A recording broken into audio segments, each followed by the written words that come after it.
हक ते इंसाफ की आवाज number 1 south Asian news talk radio KRPI 1550 AM band के उत्ते प्रोग्राम दिलों की सांझ कुलदीप सिंह नाल सुन रहे हो। एक पक्ष सरदार जसवीर सिंह पट्टी बड़े सीनियर जर्नलिस्ट ने उन्होंने पासों सुनिया है। दूजा पक्ष कौम की वो शख्सियत जिन्होंने 1984 वाला जिहड़ा समा है उहदे हालातां नूं उस दर्द नूं अपने पिंडे ते हंडाया ही नहीं बल्कि जेलों दे विच भी बड़ा लंबा समा कट्टिया।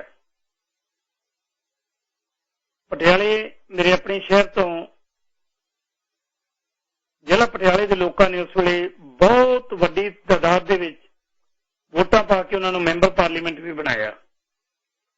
उन्हों का एक अपना चैनल चलता C5 चैनल, सी तो बाद 5 जिहड़ा अंकर है वो ते चैनल एक अलग अडरा विलखण स्वतंत्र पत्रकारिता जिहड़ी है हुण कल्ले सिख पंथ दी नहीं पत्रकारिता वाला काम भी वो नाल निभा रहे ने, जिहदे विच इन्हां वल्लों कीतियां जिहड़ियां गल्लां बातां ने कई नहीं कि किसे नाल करनी है, आप घरे बह के एक एक गल दा नखेड़ा करदे आ। दरबार साहब अमृतसर साहब दे विच होई बेअदबी ते कल कपूरथला दे पिंड दे विच जिहड़ा निजामपुर खीड़ा दे विच होई व्यक्ति की मौत है उहदे बाबत ते दरबार साहब की हुई अंदर जाके बेअदबी करने की कोशिश बाबत उन्हों का प्रतिक्रम जानने आ। सरदार अतिंद्रपाल सिंह सरदार साहब की सांझ दे विच दिल दीआं गहराइयां चों देर रात तुहानूं कस दिता है, तुहाडा तहे दिलों स्वागत है जी। बहुत बहुत मेहरबानी सरदार कुलदीप सिंह जी। सारे सुनने वाले पाठकों को वाहिगुरू जी का खालसा वाहिगुरू जी की फतेह। वाहिगुरू जी का खालसा वाहिगुरू जी की फतेह जी। मैं कल तुहाडी एक वीडियो देख रहा सी तुहाडे चैनल दे उत्ते,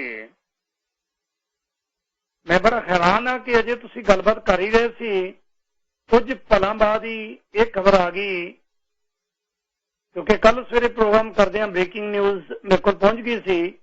पता लग गया कि कपूरथले भी कोई इस तरह का कांड वापरिया है।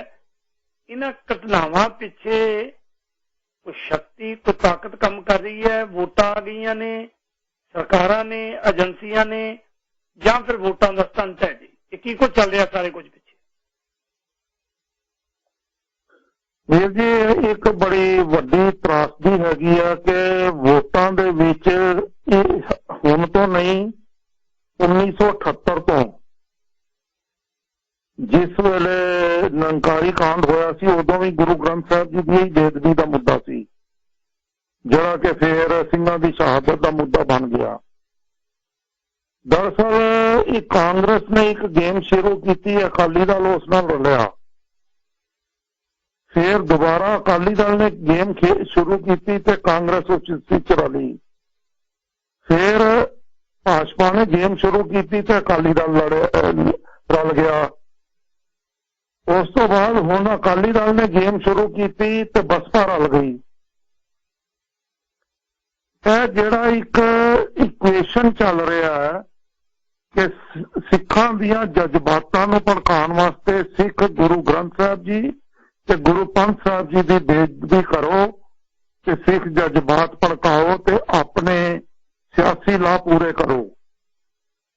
यह तो एक मुद्दा है ही है इन्हों के पीछे, पर नालों नाल सब तो वड्डी सिखां नूं सोचण वाली गल हैगी है कि 1978 तो लैके वर्तमान तक किसी भी दोषी का ते किसी भी साजिश का कोई भी पर्दाफाश नहीं होया, किसी नूं कोई सजा नहीं हुई जी। उस तो भी वड्डी शर्मनाक गल है कि जिस वेले मक्कड़ साहब का टाइम पीरियड सी ते एक ਵਿਅਕਤੀ ਇੰਝ ਦਰਬਾਰ ਸਾਹਿਬ ਵਿੱਚ ਸਵਖਤੇ ਪਹਿਲੇ ਪੈਰ ਤੇ ਜਿਸ ਵੇਲੇ ਮਹਾਰਾਜ ਦਾ ਹਾਲੇ ਪ੍ਰਕਾਸ਼ ਹੋਣਾ ਹੁੰਦਾ, ਪੀੜਾ ਸਾਹਿਬ ਸਜਾਇਆ ਜਾਂਦਾ, ਤੇ ਉਸ ਪੀੜਾ ਸਾਹਿਬ ਦੇ ਉੱਤੇ ਜਾ ਕੇ ਆਸਣ ਲਾ ਕੇ ਬੈਠ ਗਿਆ ਸੀ ਜੀ। ਉਸ ਵਿਅਕਤੀ ਬਾਰੇ ਵੀ ਉਹਨਾਂ ਨੇ ਪੁਲਿਸ ਦੇ ਹਵਾਲੇ ਕਰ ਦਿੱਤਾ। ਕੇਸ ਬਣਿਆ ਨਹੀਂ ਬਣਿਆ, ਉਸ ਕੇਸ ਦਾ ਕੀ ਹੋਇਆ, ਉਹ ਸਾਜ਼ਿਸ਼ ਦਾ ਕੀ ਹੋਇਆ, ਸਾਜ਼ਿਸ਼ਕਾਰ ਲੱਭੇ ਨਹੀਂ ਲੱਭੇ, ਅੱਜ ਤੱਕ ਕੁਝ ਵੀ ਅਤਾ ਪਤਾ ਨਹੀਂ ਹੈ। ਇਹ ਘਟਨਾ ਵਾਪਰਨ ਤੋਂ ਪਹਿਲਾਂ 18 ਤਰੀਕ ਨੂੰ ਇਹ ਘਟਨਾ ਵਾਪਰਦੀ ਹੈ। ਇਸ ਤੋਂ ਪਹਿਲਾਂ 5 ਦਿਨ ਪਹਿਲਾਂ ਦਰਬਾਰ ਸਾਹਿਬ ਦੇ ਸਰੋਵਰ ਵਿੱਚ ਗੁਟਕਾ ਸਾਹਿਬ ਨੂੰ ਫਾੜ ਕੇ ਸੁੱਟਦਾ ਵਿਅਕਤੀ, ਉਸ ਨੂੰ ਵੀ ਇਹ ਕੁੱਟ ਘਟਾ ਕੇ ਪੁਲਿਸ ਦੇ ਹਵਾਲੇ ਕਰ ਦਿੰਦੇ ਨੇ, ਪਰ ਕੋਈ ਸਾਜ਼ਿਸ਼ਕਾਰ ਸਾਹਮਣੇ ਨਹੀਂ ਆਉਂਦਾ ਜੀ। ਇਹ ਸਾਰੀਆਂ ਘਟਨਾਵਾਂ ਦੇ ਪਿੱਛੇ ਬੜੀ ਵੱਡੀ ਇੱਕ ਸਾਜ਼ਿਸ਼ ਹੈ।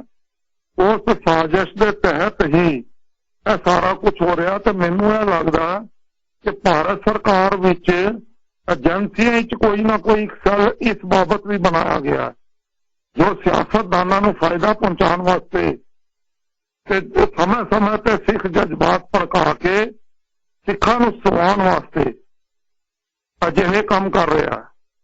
ਤੇ ਹੁਣ ਤਾਂ ਦਰਬਾਰ ਸਾਹਿਬ ਵੀ ਜਿਸ ਵੇਲੇ ਸਾਡੀ ਦਾੜੀ ਨੂੰ ਹੱਥ ਪੈ ਗਿਆ ਜੀ, ਉਸ ਤੋਂ ਬਾਅਦ ਵੀ ਅਗਰ ਸਿੱਖ ਕੌਮ ਇਸ ਸਾਜ਼ਿਸ਼ ਨੂੰ ਨੰਗਾ ਕਰਵਾਉਣ ਵਾਸਤੇ ਸਾਹਮਣੇ ਨਾ ਆਵੇ, ਤਾਂ ਫਿਰ ਤਾਂ ਮੈਂ ਸਮਝਦਾ ਕਿ ਅਸੀਂ ਮਰੇ ਹੀ ਚੰਗੇ ਆ, ਸਾਨੂੰ ਜੀਵਨ ਦਾ ਹੱਕ ਹੀ ਨਹੀਂ ਹੈਗਾ।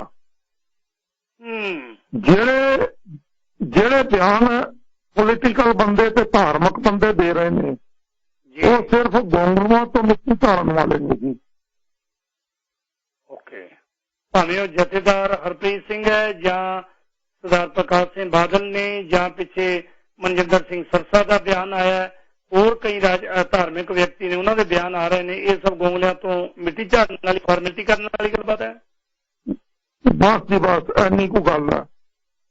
ਮੈਨੂੰ ਦੱਸਣ ਨਾ ਜੀ, ਜਥੇਦਾਰ ਸਾਹਿਬ ਦੱਸਣ, ਜਦੋਂ ਜਥੇਦਾਰ ਕਾਰਜਕਾਰੀ ਜਥੇਦਾਰ ਕਹਿੰਦਾ ਕਿ 200 ਤੋਂ ਵੱਧ ਬੇਦਬੀਆਂ ਹੋ ਗਈਆਂ, 400 ਤੋਂ ਵੱਧ ਬੇਦਬੀਆਂ ਹੋ ਗਈਆਂ, ਅਸੀਂ ਜਥੇਦਾਰ ਨੂੰ ਕਈ ਵਾਰੀ ਕਹਿ ਚੁੱਕੇ ਹਾਂ ਕਿ ਸਾਨੂੰ ਬੇਦਬੀਆਂ ਦੀ ਲਿਸਟ ਦਿਓ, ਅਸੀਂ ਉਹਨਾਂ ਨੂੰ ਮੋਨੀਟਰਿੰਗ ਕਰਨਾ ਚਾਹੁੰਦੇ ਹਾਂ, ਕਿਉਂਕਿ ਕੋਈ ਵੀ ਸੰਸਥਾ ਨਹੀਂ ਕਰ ਰਹੀ। ਮੈਂ ਆਪਣੇ ਆਪ ਦੇ ਤੌਰ ਤੇ ਅਸੀਂ ਆਪਣੇ ਆਪ ਨੂੰ ਪੇਸ਼ ਕੀਤਾ, C5 ਚੈਨਲ ਨੂੰ ਪੇਸ਼ ਕੀਤਾ ਕਿ ਅਸੀਂ ਸਾਰੀਆਂ ਬੇਅਦਬੀਆਂ ਦੀ ਮੋਨੀਟਰਿੰਗ ਕਰਾਂਗੇ, ਆਖਿਰ ਕੇਸ ਕਿਉਂ ਨਹੀਂ ਚੱਲ ਰਹੇ ਜਾਂ ਕਿਸ ਪੜਾਅ ਤੇ ਕਿੱਥੇ ਖਤਮ ਕੀਤੇ ਜਾ ਰਹੇ ਨੇ, ਸਾਨੂੰ ਕੋਈ ਲਿਸਟ ਨਹੀਂ ਦਿੱਤੀ ਜਾਂਦੀ। ਦੂਸਰੀ ਗੱਲ, ਜੇ ਜਥੇਦਾਰ ਸਾਹਿਬ ਇਤਨੇ ਜ਼ਿਆਦਾ ਦਰਦਵਾਨ ਨੇ ਔਰ ਉਹਨਾਂ ਨੂੰ ਇਤਨਾ ਦੁੱਖ ਪਹੁੰਚਿਆ, ਤੇ ਮੇਰੀ ਇੱਕ ਬੜੀ ਸਪਸ਼ਟ ਜਿਹੀ ਸੋਚ ਹੈ ਕਿ ਅਜਿਹੇ ਬੰਦਿਆਂ ਨੂੰ ਪੁਲਿਸ ਦੇ ਹਵਾਲੇ ਤੇ ਕੀਤਾ ਗਿਆ, ਪਰ ਪੁਲਿਸ ਤੋਂ ਫਿਰ ਜਾਣਕਾਰੀ ਕਿਉਂ ਨਹੀਂ ਲਈ ਗਈ। ਤਖ਼ਤ ਸ੍ਰੀ ਕੇਸਗੜ੍ਹ ਸਾਹਿਬ ਦੇ ਜਥੇਦਾਰ ਨੇ ਵੀ ਜਾਂ ਅਕਾਲ ਤਖ਼ਤ ਸਾਹਿਬ ਦੇ ਕਾਰਜਕਾਰੀ ਜਥੇਦਾਰ ਨੇ ਵੀ ਕੇਸਗੜ੍ਹ ਸਾਹਿਬ ਦੀ ਬੇਅਦਬੀ ਦੀ ਕੋਈ ਜਾਣਕਾਰੀ ਨਹੀਂ ਲਈ। ਕੇਸ ਕਿੱਥੇ ਚੱਲ ਰਿਹਾ, ਕਿਵੇਂ ਚੱਲ ਰਿਹਾ, ਬਰਗਾੜੀ ਦੇ ਕੇਸ ਦੀ ਅੱਜ ਤੱਕ ਸਾਨੂੰ ਕੁਝ ਨਹੀਂ ਪਤਾ। ਚੰਦੋ ਕਲਾਂ ਵਿੱਚ ਗੁਰੂ ਗ੍ਰੰਥ ਸਾਹਿਬ ਜੀ ਦੀਆਂ ਗੁਰਬਾਣੀ ਦੀ ਬੇਅਦਬੀ ਹੋਈ, ਠੀਕ ਹੈ, ਸਾਡੇ ਮਨ ਮੁਟਾ ਸੀ, ਜੇ ਅਕਾਲੀ ਦਲ ਨਹੀਂ ਸੀ ਮੰਨਦਾ ਭਿੰਡਰਾਂ ਵਾਲਿਆਂ ਨੂੰ, ਪਰ ਭਿੰਡਰਾਂ ਵਾਲਾ ਤੇ ਅਕਾਲੀ ਦਲ ਦਾ ਝਗੜਾ ਹੋ ਸਕਦਾ, ਪਰ ਗੁਰੂ ਗ੍ਰੰਥ ਸਾਹਿਬ ਜੀ ਤਾਂ ਸਭ ਦਾ ਸਾਂਝਾ ਹੈ ਨਾ ਜੀ। ਜੇ ਸਾਂਝੇ ਗੁਰੂ ਵਾਸਤੇ ਵੀ ਤੁਸੀਂ ਅੱਜ ਤੱਕ ਕੋਈ ਰਿਪੋਰਟ ਨਾ ਮੰਗੋ, ਦੇਵੀ ਲਾਲ ਇਹਦਾ ਭਰਾ ਰਿਹਾ, ਦੇਵੀ ਲਾਲ ਦਾ ਭਰਾ ਲਿਆ ਬਾਦਲ, ਉਸ ਤੋਂ ਪਹਿਲਾਂ ਆ ਜਾਓ ਤੁਸੀਂ 1978 ਦਾ ਕਾਂਡ, ਕੋਈ ਮੋਨੀਟਰਿੰਗ ਨਹੀਂ ਹੋਈ, ਕਿਸੇ ਨੂੰ ਕੋਈ ਸਜ਼ਾ ਨਹੀਂ ਹੋਈ, ਕੋਈ ਦੋਸ਼ੀ ਸਾਹਮਣੇ ਨਹੀਂ ਆਇਆ। ਲੈ ਲਓ ਤੁਸੀਂ ਰਾਮ ਰਹੀਮ ਵਾਲਾ ਕਾਂਡ ਲੈ ਲਓ, ਕੋਈ ਦੋਸ਼ੀ ਸਾਹਮਣੇ ਨਹੀਂ ਆਇਆ। ਕੋਟਕਪੂਰਾ ਜਵਾਹਰ ਸਿੰਘ ਵਾਲਾ ਕਾਂਡ ਲੈ ਲਓ, ਕੋਈ ਦੋਸ਼ੀ ਸਾਹਮਣੇ ਨਹੀਂ ਆਇਆ, ਕੋਈ ਸਾਜ਼ਿਸ਼ ਸਾਹਮਣੇ ਨਹੀਂ ਆਈ। ਮਤਲਬ ਸਿਰਫ ਸਿੱਖਾਂ ਦੀ ਗੁਰੂਆਂ ਦੀ ਬੇਅਦਬੀ ਕਰਨਾ ਇਤਨਾ ਸਸਤਾ ਬਣਾ ਦਿੱਤਾ ਗਿਆ ਕਿ ਅੱਜ ਸਿੱਖ ਵੀ ਆਪਣੇ ਆਪ ਨੂੰ ਪਾਸੇ ਰੱਖ ਕੇ ਤੁਰਨ ਲੱਗ ਗਿਆ। ਮੈਂ ਕਹਿੰਦਾ ਦਰਬਾਰ ਸਾਹਿਬ ਵਿੱਚ ਗਲੇ 'ਚ ਹੱਥ ਪਾ ਲਿਆ ਜਾਏ, ਦਾੜੀ ਤੇ ਤੁਹਾਡਾ ਹੱਥ ਪੈ ਗਿਆ ਸਿੱਧਾ, ਤੇ ਪੂਰੇ ਸੰਸਾਰ ਦਾ ਸਿੱਖ ਚੁੱਪ ਬੈਠਾ। ਮੈਂ ਆਪਣੀ ਵੀਡੀਓ ਵਿੱਚ ਵੀ ਕਿਹਾ ਬਈ ਹੁਣ ਤਾਂ ਘੱਟੋ ਘੱਟ ਈਮੇਲ ਔਰ ਚਿੱਠੀਆਂ ਪਾ ਕੇ ਆਪਣਾ ਰੋਸ ਪ੍ਰਗਟ ਕਰ ਦਿਓ, ਪਰ ਕੋਈ ਨਹੀਂ ਆਉਂਦਾ ਸਾਹਮਣੇ। ਤੇ ਇਹ ਇੱਕ ਲਿਟਮਸ ਪੇਪਰ ਟੈਸਟ ਹੈ, ਇਹ ਇੱਕ ਲਿਟਮਸ ਪੇਪਰ ਟੈਸਟ ਹੋ ਗਿਆ ਕਿ ਹੁਣ ਤੁਸੀਂ ਸਿੱਖਾਂ ਦਾ ਨਸਲਘਾਤ ਕਰ ਦਿਓ, ਉਹਨਾਂ ਦੇ ਗੁਰੂ ਨੂੰ ਚਾਹੇ ਮਾਰ ਦਿਓ, ਚਾਹੇ ਉਹਨਾਂ ਦੇ ਕਿਸੇ ਵੀ ਇਤਿਹਾਸਕ ਵਿਰਸੇ ਨੂੰ ਖਤਮ ਕਰ ਦਿਓ, ਕੋਈ ਸਿੱਖ ਨਹੀਂ ਬੋਲੇਗਾ। ਫਿਰ ਬਿਆਨ ਦੇ ਦੇਣਗੇ ਚਾਰ ਚੰਦ ਲੀਡਰ ਤੇ ਉਸ ਤੋਂ ਬਾਅਦ ਸਿੱਖ ਚੁੱਪ-ਚਾਪ ਆਪਣੇ ਘਰੇ ਆਪਣੀ ਸੁਖਦਾਇਕ ਜ਼ਿੰਦਗੀ ਜੀਏਗਾ, ਕੰਫਰਟ ਜ਼ੋਨ ਵਿੱਚ ਰਹਿਣਾ ਪਸੰਦ ਕਰੇਗਾ। ਇਹਦੇ ਸਰਦਾਰ ਰਤਿੰਦਰਪਾਲ ਸਿੰਘ ਜੀ, ਜਿਹੜੀ ਗੱਲ ਹੈ ਤੁਸੀਂ ਆਪਣੀ ਵੀਡੀਓ ਦੇ ਵਿੱਚ ਇਹ ਕਹੀ ਹੈ ਕਿ ਇਸ ਤਰ੍ਹਾਂ ਸੋਧਾ ਲਾਉਣਾ ਹੀ ਬਿਹਤਰ ਹੈ। ਤੁਸੀਂ ਪਹਿਲੇ ਕਈ ਕੇਸਾਂ ਦਾ ਜ਼ਿਕਰ ਕੀਤਾ ਕਿ ਜਿੰਨੀਆਂ ਵੀ, ਮੈਂ ਹੁਣੇ ਸੀਨੀਅਰ ਪੱਤਰਕਾਰ ਸਨ ਸਰਦਾਰ ਜਸਵੀਰ ਸਿੰਘ ਪੱਟੀ, ਉਹਨਾਂ ਨਾਲ ਵੀ ਗੱਲਬਾਤ ਕਰ ਰਿਹਾ ਸੀ। ਉਹ ਕਹਿੰਦੇ ਜੀ ਫਲਾਣੀਆਂ ਸਿੱਟ ਬੈਠੀਆਂ, ਫਲਾਣੀ ਸਿੱਟ ਬੈਠੀ, ਫਲਾਣੀ ਇਨਕੁਆਰੀ ਬੈਠੀ, ਪਰ ਇਨਕੁਆਰੀਆਂ ਦੇ ਵਿੱਚੋਂ ਨਿਕਲਿਆ ਅੱਜ ਤੱਕ ਕੁਝ ਵੀ ਨਹੀਂ। ਹੁਣ ਬਰਗਾੜੀ ਕਾਂਡ ਵਾਲੀ ਜਿਹੜੀ ਗੱਲਬਾਤ ਹੈ, ਆਪਾਂ ਸਾਰਿਆਂ ਨੂੰ ਪਤਾ ਹੈ, ਤੁਸੀਂ ਉਹ ਸਮੇਂ ਦੇਖੇ ਨੇ ਬੜੀ ਚੰਗੀ ਤਰ੍ਹਾਂ। ਮੈਂ ਪੁਰਾਣੇ ਸਮਿਆਂ ਦੀ ਗੱਲ ਕਰ ਰਿਹਾ, ਜਿਨ੍ਹਾਂ ਦਿਨਾਂ ਜੇ ਪੂਲੇ ਵਰਗੇ ਗੁੰਡੇ ਸੀ ਜਿਹੜੇ, ਉਹ ਸਰਕਾਰਾਂ ਵੱਲੋਂ ਪਾਲ ਕੇ ਰੱਖੇ ਹੋਏ ਸੀ ਤਾਂ ਜੋ ਇਹ ਸਾਰਾ ਕੁਝ ਹੈ ਜਿਹੜੀਆਂ ਮੂਵਮੈਂਟਾਂ ਨੇ ਉਹਨੂੰ ਕਿਵੇਂ ਖਤਮ ਕੀਤਾ ਜਾਵੇ। ਤੇ ਅੱਜ ਵੀ ਇਹ ਕੋਈ ਇੰਡੈਕਟ ਤਰੀਕਾ ਨਹੀਂ, ਇਹਦੇ ਪਿੱਛੇ ਕੋਈ ਸਾਜ਼ਿਸ਼ ਤਾਂ ਨਹੀਂ ਸਰਕਾਰਾਂ ਦੀ ਜਾਂ ਕੁਝ ਪਾਰਟੀਆਂ ਦੀ ਕਿ ਇਲੈਕਸ਼ਨ ਆ ਰਹੇ ਨੇ, ਉਸ ਤੋਂ ਪਹਿਲਾਂ ਇਹੋ ਜਿਹੀਆਂ ਕੰਮਾਂ ਕਰਕੇ ਦੋ ਚੀਜ਼ਾਂ ਨੇ। ਕਿਉਂਕਿ ਇੱਕ ਤਾਂ ਸਿੱਟ ਜਿਹੜੀ ਬਰਗਾੜੀ ਕਾਂਡ ਵਾਲੀ ਹੈ ਤੇ ਬੁਰਜਵਾਰ ਸਿੰਘ ਵਾਲਾ, ਉਹਦੀ ਸਿੱਟ ਬੜੇ ਜ਼ੋਰ ਸ਼ੋਰ ਨਾਲ ਕੰਮ ਕਰ ਰਹੀ ਹੈ ਵੀ ਲੋਕਾਂ ਦਾ ਧਿਆਨ ਆਮ ਕਰਕੇ ਹੁੰਦਾ ਵੀ ਸਰਕਾਰਾਂ ਇੱਕ ਪਾਸਿਓਂ ਧਿਆਨ ਹਟਾ ਕੇ ਦੂਜੇ ਪਾਸੇ ਲਾਉਂਦੀਆਂ ਨੇ, ਕਿਤੇ ਇਹ ਤਾਂ ਨਹੀਂ ਜਾਂ ਵਿੱਚੋਂ ਕੁਝ ਹੋਰ ਸਾਜ਼ਿਸ਼ ਚੱਲ ਰਹੀ ਹੈ। ਇਹਦੇ ਬਾਰੇ ਕੋਈ ਕਹਿਣਾ ਚਾਹੁੰਦਾ? ਵੀਰ ਜੀ, ਮੈਂ ਉਹਨਾਂ ਕਹਿਣਾ ਚਾਹੁੰਦਾ ਸਿੱਖਾਂ ਨੂੰ ਕਿ ਸਿਆਸਤ ਨੂੰ ਪਾਸੇ ਧਰ ਦਿਓ, ਸਿਆਸਤ ਦਾ ਗਲਾ ਘੋਟ ਦਿਓ। ਸਾਨੂੰ ਨਹੀਂ ਚਾਹੀਦੀ ਸਿਆਸਤ, ਸਾਨੂੰ ਨਹੀਂ ਚਾਹੀਦੀਆਂ ਵੋਟਾਂ, ਸਾਨੂੰ ਨਹੀਂ ਚਾਹੀਦੀ ਰਾਜ ਸਰਕਾਰ, ਸਾਨੂੰ ਨਹੀਂ ਚਾਹੀਦੀ ਕੋਈ ਵੀ ਪੋਲੀਟੀਕਲ ਪਾਰਟੀ, ਕਿਉਂਕਿ ਸਿੱਖਾਂ ਦੇ ਮੁਤਲਕ ਕੋਈ ਵੀ ਪੋਲੀਟੀਕਲ ਪਾਰਟੀ ਸੰਜੀਦਾ ਨਹੀਂ ਹੈ। ਸਿੱਖ ਹੱਕਾਂ ਲਈ ਗੁਰੂ ਸਾਹਿਬਾਨ ਦੀ ਬੇਅਦਬੀ ਦੇ ਨੂੰ ਰੋਕਣ ਲਈ ਕੋਈ ਵੀ ਪੋਲੀਟੀਕਲ ਪਾਰਟੀ ਸੰਜੀਦਾ ਨਹੀਂ ਹੈ। ਸਾਨੂੰ ਕੁਛ ਨਹੀਂ ਚਾਹੀਦਾ, ਸਾਨੂੰ ਸਾਡੇ ਗੁਰੂ ਦੀ ਇੱਜ਼ਤ ਚਾਹੀਦੀ ਹੈ, ਸਿੱਖ ਦਾ ਸਵੈਮਾਨ ਚਾਹੀਦਾ, ਅਣਖ ਚਾਹੀਦੀ ਹੈ, ਸਿੱਖ ਦਾ ਜ਼ਮੀਰ ਚਾਹੀਦਾ। ਮੈਂ ਤੁਹਾਡੇ ਰੇਡੀਓ ਰਾਹੀਂ ਸਿੱਖਾਂ ਨੂੰ ਕਹਿਣਾ ਚਾਹੁੰਦਾ ਕਿ ਸੋਚ ਕਰੋ, ਅੱਜ ਤਾਂ ਇਕੱਲਾ ਬੰਦਾ ਆਇਆ, ਪਰ ਇਸ ਕਦਰ ਟ੍ਰੇਨਡ ਕਰਕੇ ਬੰਦੇ ਭੇਜ ਰਹੇ ਨੇ ਕਿ ਉਹ ਆਪਣਾ ਨਾਂ ਤੱਕ ਨਹੀਂ ਜੇ ਦੱਸਦੇ। ਕਦੇ ਪੋਸੀਬਲ ਹੋਇਆ? ਜਿੰਨੇ ਵੀ ਕਾਂਡ ਹੋਏ ਨੇ, ਕਿ ਜਿੰਨੇ ਵੀ ਬੰਦੇ ਫੜੇ ਗਏ ਨੇ, ਕਿਸੇ ਨੇ ਆਪਣਾ ਨਾਂ ਨਹੀਂ ਦੱਸਿਆ, ਸ਼ਨਾਖਤ ਨਹੀਂ ਦੱਸੀ। ਤੇ ਜਿਹੜਾ ਆਧਾਰ ਕਾਰਡ ਗਵਰਨਮੈਂਟ ਕਰੋੜਾਂ ਰੁਪਈਆ, ਅਰਬਾਂ ਰੁਪਈਆ ਜਨਤਾ ਦਾ ਖਰਚ ਕਰ ਗਈ, ਉਸ ਦੀ ਜਿਹੜੀ ਆਪਣਾ ਸ਼ਨਾਖਤ ਲਈ ਜਾਂਦੀ ਹੈ, ਅੱਖਾਂ ਦੀ ਪੁਤਲੀ ਦੀ, ਫਿੰਗਰਪ੍ਰਿੰਟਸ ਦੀ, ਉਹ ਕਿਉਂ ਨਹੀਂ ਸਾਹਮਣੇ ਆਉਂਦੇ? ਫਿਰ ਬੰਦੇ, ਇਹਨਾਂ ਦੇ ਪੇਰੈਂਟਸ, ਇਹਨਾਂ ਦੇ ਪਰਿਵਾਰ ਵਾਲੇ ਜੀ ਕਿਉਂ ਨਹੀਂ ਫੜੇ ਜਾਂਦੇ? ਤਾਂ 10 ਮਿੰਟਾਂ ਦਾ ਕੰਮ ਨਹੀਂ ਹੈਗਾ ਉਹਨੂੰ ਪੁਲਿਸ ਲਈ, ਆਨਲਾਈਨ ਸਾਰਾ ਸਿਸਟਮ ਹੈਗਾ, ਪਰ ਨਹੀਂ, ਕਿਉਂਕਿ ਇਹਨਾਂ ਨੇ ਕਰਨਾ ਨਹੀਂ ਹੈ। ਬੜੀ ਸਪਸ਼ਟ ਸਿੱਖਾਂ ਨੂੰ ਗੱਲ ਸਮਝਣਾ ਨਹੀਂ ਚਾਹੀਦੀ ਹੈ। ਜਦੋਂ ਪੂਰੇ ਪਬਲਿਕ ਦਾ 130 ਕਰੋੜ ਦੀ ਆਬਾਦੀ ਦਾ ਜਿਓਮੈਟ੍ਰਿਕ ਪੂਰਾ ਰਿਕਾਰਡ ਗਵਰਨਮੈਂਟ ਆਫ ਇੰਡੀਆ ਕੋਲ, ਹੋਮ ਮਿਨਿਸਟਰੀ ਕੋਲ ਪਿਆ ਹੈ, ਤੇ ਸਾਰੀਆਂ ਸਟੇਟਸ ਦੀਆਂ ਆਨਲਾਈਨ ਸਾਰਾ ਕੁਝ ਪਿਆ ਹੈ, ਉਹ ਲੋਕ ਇਹ ਕਹਿਣ ਕਿ ਸਾਨੂੰ ਪਤਾ ਨਹੀਂ ਚੱਲਦਾ ਜੀ ਬੰਦਾ ਕਿੱਥੋਂ ਦਾ, ਬੰਦੇ ਦਾ ਨਾਂ ਕੀ ਹੈ। ਤਾਂ ਫਿਰ ਮੈਂ ਸਿੱਖਾਂ ਨੂੰ ਅਪੀਲ ਕਰਨਾ ਚਾਹੁੰਦਾ, ਜਿਹੜੀ ਤੁਸੀਂ ਗੱਲ ਕਹੀ ਨਾ ਕਿ ਮੈਂ ਕਹਿੰਦਾ ਹੁਣ ਸੋਧਾ ਲਾਣਾ ਹੀ ਕੋਈ ਤੇ ਸਾਡੇ ਪਾਸ ਜ਼ਰੀਆ ਰਹਿ ਗਿਆ, ਬਿਲਕੁਲ ਠੀਕ ਕਹਿੰਦਾ ਮੈਂ, ਕਿਉਂਕਿ ਲੋਕਤੰਤਰ ਦਾ ਆਖਰੀ ਪੜਾਅ ਹੈ। ਮੈਂ ਲੋਕਤੰਤਰੀ ਗੱਲ ਕਰਦਾ, ਮੈਂ ਕਾਨੂੰਨੀ ਗੱਲ ਕਰਦਾ, ਮੈਂ ਸੰਵਿਧਾਨਿਕ ਗੱਲ ਕਰਦਾ। ਲੋਕਤੰਤਰ ਦੇ ਫਿਲਾਸਫੀ ਵਿੱਚ, ਲੋਕਤੰਤਰ ਦੇ ਵਾਦ ਵਿੱਚ ਇਹ ਲਿਖਿਆ ਗਿਆ ਕਿ ਜੇ ਲੋਕਤੰਤਰ ਦੀ ਗੱਲ ਵਿੱਚ ਲੋਕਾਂ ਦੀ ਗੱਲ ਨੂੰ ਸਰਕਾਰ ਨਾ ਸੁਣੇ, ਫਿਰ ਸਾਰੀਆਂ ਸ਼ਕਤੀਆਂ ਲੋਕਾਂ ਨੂੰ ਆਪਣੇ ਹੱਥ ਵਿੱਚ ਲੈ ਲੈਣੀਆਂ ਚਾਹੀਦੀਆਂ ਹਨ। ਤੇ ਹੁਣ ਖਾਲਸਾ ਪੰਥ ਲਈ ਇਹੀ ਟਾਈਮ ਆ ਗਿਆ, ਤਾਂ ਕੋਈ ਗੈਰ ਕਾਨੂੰਨੀ ਗੱਲ ਨਹੀਂ ਹੈ। ਜੀ ਜੀ ਜੀ, ਪਰ ਤੁਹਾਨੂੰ ਕੀ, ਕਿਉਂਕਿ ਹੁਣ ਸਾਡੇ ਹਾਂਜੀ ਜੀ ਜੀ ਜੀ ਜੀ ਕਰੋ ਗੱਲ ਫਿਨਿਸ਼ ਕਰੋ ਪੂਰੀ ਸੀ। ਹਾਂਜੀ ਜੀ, ਕਿਉਂਕਿ ਹੁਣ ਸਾਡੇ ਵਾਸਤੇ ਇਹੀ ਇੱਕ ਅੰਤਮ ਗੱਲ ਰਹਿ ਗਈ ਹੈ, ਸਾਨੂੰ ਅੰਤਮ ਪੜਾਅ ਤੇ ਪਹੁੰਚਾ ਦਿੱਤਾ। ਦੂਸਰੀ ਗੱਲ, ਜੇ ਅੱਜ ਇਕੱਲੇ ਆ ਰਹੇ ਨੇ, ਕੱਲ 6 ਬੰਦਿਆਂ 10 ਬੰਦਿਆਂ ਦਾ ਗਰੁੱਪ ਆ ਗਿਆ ਤੇ ਕੀ ਕਰਨਗੇ? ਤੁਸੀਂ ਸੋਚੋ ਕਤਲ ਗਾਰਤ ਹੋਏਗੀ। ਮੈਂ ਇਸ ਤੋਂ ਵੀ ਅੱਗੇ ਵਧਦਾ ਕਿ ਜਿਸ ਤਰੀਕੇ ਨਾਲ ਇਹਨਾਂ ਨੇ ਆਪਣਾ ਮੂੰਹ ਨਹੀਂ ਖੋਲਿਆ, ਲਾਜ਼ਮੀ ਤੌਰ ਤੇ ਕੋਈ ਏਜੰਸੀ ਇਸ ਕਦਰ ਇਹਨਾਂ ਨੂੰ ਇੰਜੈਕਟ ਕਰਕੇ ਭੇਜ ਰਹੀ ਹੈ ਕਿ ਇਹਨਾਂ ਨੂੰ ਮਾਰਕੁੱਟ ਦਾ ਅਸਰ ਹੀ ਨਹੀਂ ਹੁੰਦਾ, ਪਤਾ ਹੀ ਨਹੀਂ ਚੱਲਦਾ।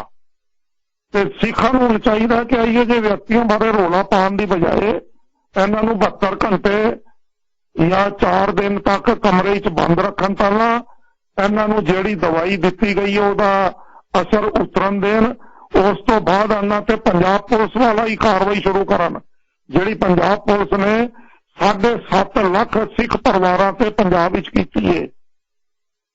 ਹੁਣ ਉਹੀ ਕਾਰਵਾਈ ਹਰ ਸਿੱਖ ਪਰਿਵਾਰ ਨੂੰ ਪਤਾ ਕੀ ਹੋਇਆ, ਘੋਟਣੇ ਕਿਵੇਂ ਲਾਏ ਗਏ, ਪਟੇ ਕਿਵੇਂ ਲਾਏ ਗਏ, ਚੱਡੇ ਕਿਵੇਂ ਪਾੜੇ ਗਏ, ਕਿਹਨੂੰ ਨਹੀਂ ਪਤਾ ਪੰਜਾਬ ਵਿੱਚ।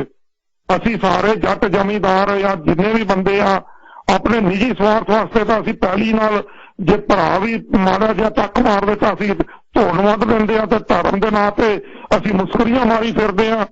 ਕਾਹਦਾ ਕਿਸਾਨ ਅੰਦੋਲਨ ਤੇ ਕਾਹਦੀ ਕਿਸਾਨ ਫਤਿਹ ਪਾਈ ਆ, ਅਸੀਂ ਸਭ ਸਵਾਹ ਵਿੱਚ ਮਿਲਾ ਦਿੱਤਾ ਇਹਨਾਂ ਲੋਕਾਂ ਨੇ। ਜੇ ਸਾਡੀ ਅਣਖ ਔਰ ਜ਼ਮੀਰ ਨਹੀਂ ਬਚੀ ਤਾਂ ਸਾਡਾ ਕੀ ਬਚਿਆ। ਤੇ ਮੈਂ ਆਖਰੀ ਗੱਲ ਕਹਿਣਾ ਚਾਹੁੰਦਾ ਤੁਹਾਡੇ ਰੇਡੀਓ ਰਾਹੀਂ ਕਿ ਆਖਰੀ ਪੜਾਅ ਫਿਰ ਆਏਗਾ ਜੇ ਹੁਣ ਆਉਣਗੇ 4-4 6-6 ਦੇ ਗਰੁੱਪ, ਤੇ ਫਿਰ ਉਸ ਤੋਂ ਬਾਅਦ ਜੇ ਕੋਈ ਬੰਦਾ ਸੁਸਾਈਡਲ ਅਟੈਕ ਕਰ ਗਿਆ ਤੁਸੀਂ ਕੀ ਕਰ ਲੋਗੇ। ਇਹ ਪਹੁੰਚੇਗੀ ਜੀ ਉੱਥੇ ਗੱਲ, ਏਜੰਸੀਆਂ ਪਹੁੰਚਾਉਣਗੀਆਂ ਕਿ ਦਰਬਾਰ ਸਾਹਿਬ ਵਿੱਚ ਆਪਣੇ ਨਾਲ ਬੰਬ ਬੰਨ ਕੇ ਬੰਦਾ ਆ ਗਿਆ, ਤੁਸੀਂ ਹੱਥ ਲਾਇਆ, ਬੰਬ ਫਟ ਗਿਆ, ਪੂਰਾ ਦਰਬਾਰ ਸਾਹਿਬ ਵੀ ਉੱਡ ਗਿਆ, ਗੁਰੂ ਗ੍ਰੰਥ ਸਾਹਿਬ ਜੀ ਵੀ ਗਏ ਤੇ ਪੰਥ ਵੀ ਗਿਆ ਨਾਲ ਹੀ। ਤੁਸੀਂ ਉਦੋਂ ਕੀ ਇਹੋ ਜਿਹੇ ਬਿਆਨ ਦਿੰਦੇ ਫਿਰ ਉਹਦੇ। ਹਾਂਜੀ ਇੱਥੇ ਰੁਕੇ। ਆਹ ਜਿਹੜੀ ਗੱਲ ਤੁਸੀਂ ਕਹਿ ਕੇ ਗਏ ਹੋ ਕਿ ਕੱਲ ਨੂੰ ਜੇ ਇਹ ਕੁਝ ਹੋ ਗਿਆ ਕਿ ਸ਼੍ਰੋਮਣੀ ਗੁਰਦੁਆਰਾ ਪ੍ਰਬੰਧਕ ਕਮੇਟੀ ਨੇ ਹਰੇਕ ਪਾਸੇ ਐਂਟਰੀ ਦੇ ਉੱਤੇ ਇਹੋ ਜਿਹੇ ਸਕੈਨਰ ਲਾਤੇ ਨੇ। ਇੱਕ ਮੈਂ ਛੋਟੀ ਜਿਹੀ ਬ੍ਰੇਕ ਤੁਹਾਡੇ ਹੋਰ ਚਾਹੀਦੇ ਨੇ ਕਿਉਂਕਿ ਤੁਹਾਨੂੰ ਮੈਂ ਦੇਰ ਰਾਤ ਨੂੰ ਜਗਾਇਆ। ਮੈਂ ਚਾਹੁੰਦਾ ਕਿ ਜਿਹੜੇ ਤੱਥ ਜਿਹੜੀ ਸੋਚ ਤੁਹਾਡੀ ਹੈ ਉਹ ਬਿਲਕੁਲ ਹੋਰਾਂ ਨਾਲੋਂ ਅਲੱਗ ਹੈ, ਕਿਉਂਕਿ ਸਾਡੇ ਮਾਣਯੋਗ ਕਈ ਤਾਂ ਜਾਂਦੇ ਆ ਪਰ ਮੇਰੇ ਮੂੰਹ ਚ ਮਾਣਯੋਗ ਹਰਪ੍ਰੀਤ ਸਿੰਘ ਦੀ ਨਿਕਲਣਾ ਬੜਾ ਔਖਾ ਲੱਗਦਾ ਹੈ ਕਿ ਮੈਂ ਮਾਣਯੋਗ ਸ਼ਬਦ ਦੀ ਤੋਹੀਨ ਕਰ ਰਹੇ ਹਾਂ। ਉਸ ਵਿਅਕਤੀ ਨੇ ਜਿਸ ਹਿਸਾਬ ਨਾਲ ਬਿਆਨ ਦਿੱਤਾ ਹੈ ਕਿ ਇਹ ਸਿੱਖੀ ਪਰੰਪਰਾਵਾਂ ਮੁਤਾਬਕ ਇਹ ਜੋ ਕੰਮ ਕੀਤਾ ਵਧੀਆ ਹੈ, ਉਹਨੂੰ ਪੁੱਛਣਾ ਸੀ ਵੀ ਸਿੱਖੀ ਪਰੰਪਰਾਵਾਂ ਮੁਤਾਬਕ ਜਿਹੜਾ ਸੌਦਾ ਸਾਹਿਬ ਨੂੰ ਇੱਥੋਂ ਤੁਸੀਂ ਮਾਫ ਕਰਕੇ 3-3 ਵਾਰੀ ਹੁਕਮਨਾਮੇ ਜਾਰੀ ਕੀਤੇ ਨੇ, ਉਹਦੇ ਬਾਰੇ ਘੁੰਗਣੀਆਂ ਕਿਉਂ ਪਈ ਜਾਂਦੀਆਂ ਨੇ ਮੂੰਹ 'ਚ, ਉਦੋਂ ਫੋੜਾ ਕਿਉਂ ਹੋ ਜਾਂਦਾ ਮੂੰਹ 'ਚ, ਉਦੋਂ ਜ਼ਬਾਨ ਕਿਉਂ ਫਤਲਾਣ ਲੱਗ ਪੈਂਦੀ ਹੈ ਕਿ ਆਹ ਜਿਹੜਾ ਕੁਛ ਬਰਗਾੜੀ ਕਾਂਡ 'ਚ ਹੋਇਆ, ਜਵਾਹਰ ਸਿੰਘ ਵਾਲਾ 'ਚ ਹੋਇਆ, ਉਹ ਕੌਣ ਕਰ ਗਿਆ? ਕਿਉਂ ਨਹੀਂ ਅੱਜ ਤੱਕ ਜ਼ਬਾਨ ਖੁੱਲੀ? ਹੁਣ ਤਾਂ ਤੁਹਾਡੇ ਬਾਪੂ ਜੀ ਵੀ ਬਿਆਨ ਦੇ ਗਏ, ਤੁਸੀਂ ਵੀ ਬਿਆਨ ਦੇ ਦਿੱਤਾ, ਸਾਰੇ ਬਿਆਨ ਦੇ ਰਹੇ ਨੇ। ਬਿਆਨਾਂ ਨਾਲ ਤਾਂ ਨਹੀਂ ਗੱਲ ਬਣਨੀ। ਜੇ ਕੱਲ ਨੂੰ ਆਦਮਕਦ ਲੋਕ ਬੰਬ ਬੰਨ ਕੇ ਉੱਥੇ ਦਰਬਾਰ ਸਾਹਿਬ ਆ ਗਏ, ਫਿਰ ਤੁਹਾਡਾ ਕੀ ਰਹਿ ਜਾਊਗਾ? ਵਪਾਰਕ ਸੰਦੇਸ਼ ਤੋਂ ਬਾਅਦ ਇਹ ਸਾਰੀ ਗੱਲਬਾਤ ਨੂੰ ਸਰਦਾਰ ਅਤਿੰਦਰਪਾਲ ਸਿੰਘ ਹੁਣੀ ਦਾ ਕਰਨਾ ਕੀ ਚਾਹੀਦਾ? ਫਿਰ ਹੁਣ ਸਰਦਾਰ ਅਤਿੰਦਰਪਾਲ ਸਿੰਘ ਜਿਹੜੇ ਕਿ ਪਟਿਆਲੇ ਤੋਂ ਮੈਂਬਰ ਪਾਰਲੀਮੈਂਟ ਰਹੇ ਨੇ, C5 ਚੈਨਲ ਦੇ ਉੱਤੇ ਮੈਂ ਉਹਨਾਂ ਦੀ ਜਿਹੜੀ ਇੰਟਰਵਿਊ ਲੇਟੈਸਟ 1 ਘੰਟਾ ਪਹਿਲਾਂ ਰਿਲੀਜ਼ ਹੋਈ ਹੈ ਉਹ ਮੈਂ ਆਪਣੇ ਫੇਸਬੁੱਕ ਤੇ ਵੀ ਸਾਂਝੀ ਕਰਨ ਲੱਗਾ। ਉੱਥੋਂ ਤੁਹਾਨੂੰ ਬੜੀਆਂ ਗੱਲਾਂ ਦੇਖਣ ਨੂੰ ਮਿਲਣਗੀਆਂ, ਪਰ ਮੈਂ ਹੈਰਾਨ ਸਾਂ ਜਦੋਂ ਇਹਨਾਂ ਦੀ ਗੱਲਬਾਤ ਸੁਣੀ ਕਿ ਹੁਣ ਸਮਾਂ ਆ ਗਿਆ ਕਿ ਸਿੱਖੀ ਪਰੰਪਰਾਵਾਂ ਮੁਤਾਬਕ ਸੋਧਾ ਲਾਉਣਾ ਹੀ ਬਿਹਤਰ ਹੈ। ਹਰੇਕ ਦੀ ਆਪਣੀ ਆਪਣੀ ਸੋਚ ਹੈ, ਪਰ ਸਰਦਾਰ ਅਤਿੰਦਰਪਾਲ ਸਿੰਘ ਜੀ ਜਿਹੜੀ ਗੱਲ ਹੁਣੇ ਕਰਕੇ ਗਏ ਹੋ ਵੀ ਕੱਲ ਨੂੰ, ਕਿਉਂਕਿ ਸ਼੍ਰੋਮਣੀ ਗੁਰਦੁਆਰਾ ਪ੍ਰਬੰਧਕ ਕਮੇਟੀ ਸਾਡੀ ਇੱਕ ਇਹੋ ਜਿਹੀ ਸੰਸਥਾ ਹੈ ਜਿਹਦਾ ਹਜ਼ਾਰਾਂ ਕਰੋੜ ਰੁਪਏ ਦਾ ਬਜਟ ਹੈ, ਜਿਹੜਾ ਮਰਜ਼ੀ ਆਏ ਤੇ ਇਸ ਤਰ੍ਹਾਂ ਕਰਕੇ ਚਲਾ ਜਾਵੇ। ਇਹਦੇ ਵਿੱਚ ਕੀ ਜਦੋਂ ਇਹ ਵਿਅਕਤੀ ਸ਼੍ਰੋਮਣੀ ਗੁਰਦੁਆਰਾ ਪ੍ਰਬੰਧਕ ਕਮੇਟੀ ਦੇ ਕਬਜ਼ੇ ਦੇ ਵਿੱਚ ਸੀ, ਉਹਨਾਂ ਦੇ ਹੱਥਾਂ ਸੀ, ਉਹਨਾਂ ਦੇ ਕੰਟਰੋਲ ਦੇ ਵਿੱਚ ਸੀ, ਉਹਨਾਂ ਦੇ ਆਪਣੀ ਜਿਹੜੀ ਟਾਸਕ ਫੋਰਸ ਬਣਾਈ ਉਹਨਾਂ ਦੇ ਹੱਥਾਂ ਸੀ, ਇਹ ਆਪਣੇ ਹੱਥਾਂ 'ਚ ਜਿਵੇਂ ਤੁਸੀਂ ਕਿਹਾ ਕਿ 3-4 ਦਿਨ ਰੱਖ ਕੇ ਬਕਾਇਦਾ ਉਹਦੀ ਸਾਰੀ पंजाब पुलिस वाला सिस्टम वरतिया जाता तो उन्हें दसना सी कि मैं कित्थों आया, पर वो तो बोल नहीं रहा। लगातार कपूरथला दे विच कई घंटे उस व्यक्ति को कुटते रहे, उन्हें बिल्कुल जबान चों एक शब्द नहीं बोलिया, सिर्फ इन्ना ही कहा कि नहीं जी मैं तो इस तरह करके आया सी। पुलिस कह रही है कि नहीं ये कोई सिलेंडर की चोरी करने वास्ते आया सी। पुलिस वालों ਜਿਹੜੇ लेटेस्ट बयान आए ने उन्होंने ये गल कही है कि बकायदा असी गुरुद्वारा साहब गए हैं, उत्थे जाके ना ही श्री गुरु ग्रंथ साहब महाराज जी की कोई बेअदबी हुई है, ना ही कोई निशान साहब की बेअदबी हुई है। ये पिछे हुण सारा कुछ की वरतारा चल रहा है जी? वीर जी सारिया साजिशां सरकार वालों केंद्र वालों खेडियां जा रही ने। फिर जे असी बेइज्जती दे ही फैक्ट लैने ने कि पहला बेअदबी हो जाए फिर ही असी बेअदबी समझांगे, तो फिर जेड़े बंदे ने जंगला टप के कल दरबार साहब श्री हरमंदर साहब विच अंदर पहुंच गया, महाराजा रणजीत सिंह वाली श्री साहब उन्हें चक लई, तो फिर बेअदबी तो उन्हें भी नहीं की। क्राइटेरिया नहीं ने, ना कानूनी पक्ष ने।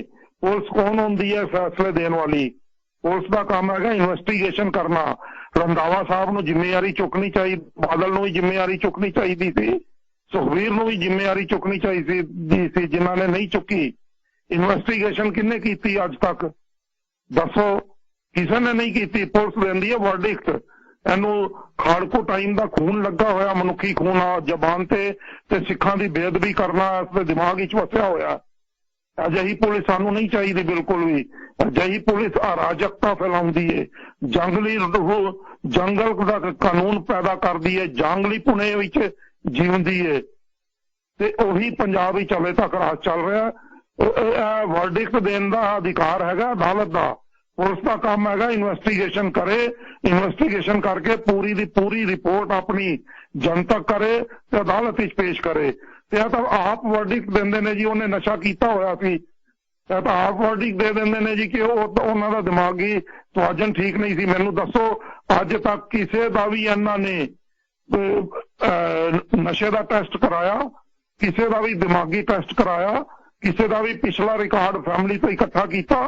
400 तो वध बेअदबियां हो गई। मैं पुलिस नूं रंधावे नूं ही चैलेंज करदा, सुखबीर होम मिनिस्टर रहा मैं उन्होंने ही चैलेंज करदा। 450 के लगभग बेअदबियां मेरे हिसाब नाल होईयां ने।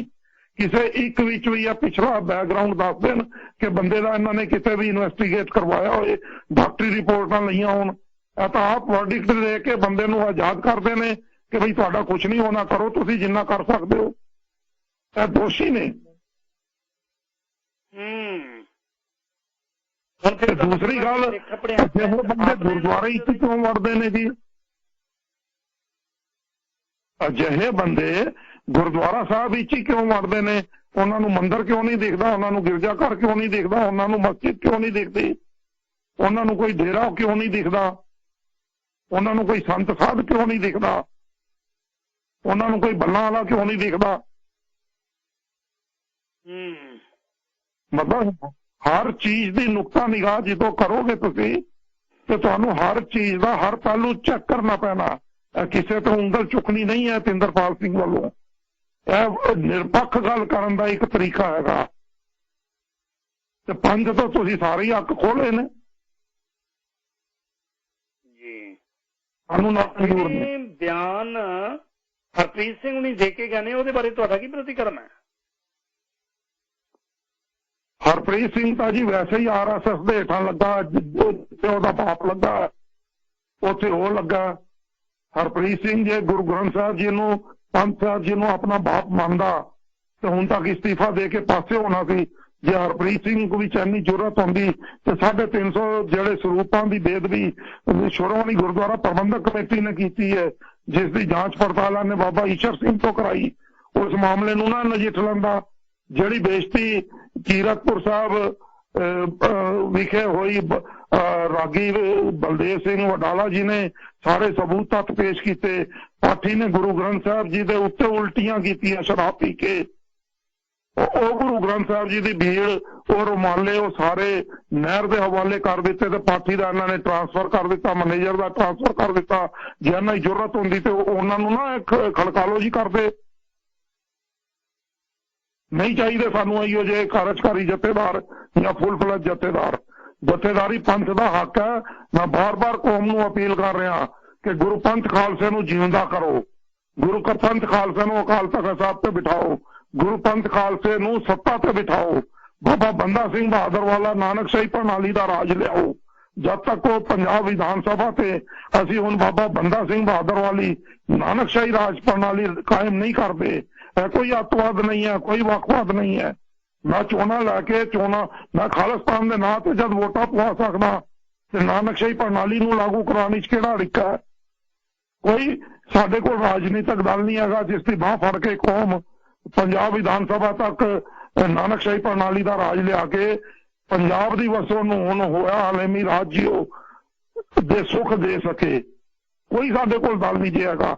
किहड़े दल की असीं गल करिए, अकाली तां बेदबियां नाल रले होए ने, कांग्रेसी वो बेदबियां नाल रले हुए ने, आप वाले वो बेदबियां नाल रले हुए ने, भाजपा वाले वो बेदबियां नाल रले हुए ने, किसान यूनियन वो बेदबियां वाले नाल रली हुई है, कम्युनिस्ट वो बेदबियां नाल रले हुए हैं। रह गई बसपा दे चंद्रशेखर भीम सेना वाले नूं ओहदे घर भेज के ते मायावती ने सीधा कह के कि बई शेड्यूल कास्टा ते जुलम किए गए ने, सांपला ने सीधा उन्होंने पैसे दे के स्पष्ट कर दिता बई असीं इन्हां लोकां नूं वरतांगे।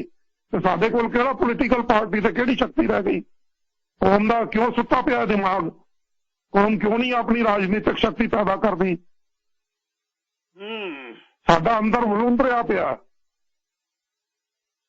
वाह जी सरदार साहब, तुहाडा तहे दिलों धन्नवाद। तुसीं देर रात जाग के तकरीबन 11 बजे का टाइम है, बड़ी वड्डी तादाद दे विच लोग तुहाडे नाल गलबात करना चाहुंदे है, पर मैं नहीं चाहता कि तुहाडे कोल समा इन्ना ही हुंदा है। काफी देर रात तुसीं जागे हो, तुहाडा तहे दिलों धन्नवाद। मैं चाहुंदा तां सी कि थोड़ा जिहा समा कढ के लोग तुहाडे नाल गल्लां बातां करना चाहुंदे ने, पर जे तुहाडी इजाजत होवे ते मैं 10-15 मिनट लई ਜਿਹੜੇ ਮੇਰੇ ਸਤਿਕਾਰਯੋਗ ਸਰੋਤੇ ਨੇ ਤੁਹਾਡੇ ਨਾਲ ਗੱਲ ਕਰਨਾ ਚਾਹੁੰਦੇ ਨੇ ਉਹ ਤੁਹਾਨੂੰ ਵੀਰ ਜੀ ਜਿਹੜੇ ਸਵਾਦ ਲੈਣਾ ਚਾਹੁੰਦੇ ਨੇ ਉਹ ਗੱਲ ਨਾ ਕਰਨ। ਸਾਡਾ ਅੰਦਰ ਭਖਿਆ ਪਿਆ।